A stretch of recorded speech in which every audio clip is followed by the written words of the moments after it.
Sumalang na rin sa BTA Parliament ang panukalang batas na nagsusulong sa pagtatatag ng Lake Lanao Management Authority na mangunguna sa conservation at sustainability efforts para sa Lake Lanao.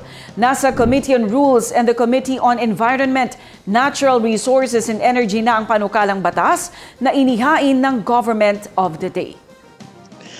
Lake Lanao is not just any body of water. It is large, ancient lake in the province of Lanao del Sur, Philippines, with a surface area of 340 square kilometers or 130 square miles. It is the largest lake in Mindanao, the deepest and second largest lake in the Philippines, and counted as one of the 15 ancient lakes in the world.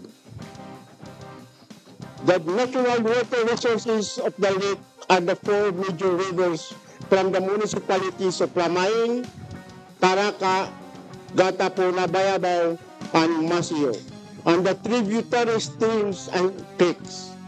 These main sources of water contribute to the volume of the lake with a daily average of 9 million cubic meters steadily flowing to its south lake, the Agus River.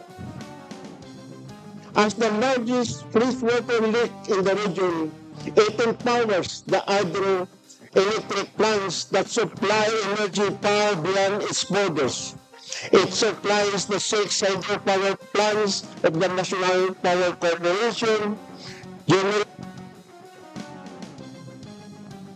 megawatts of electric power daily.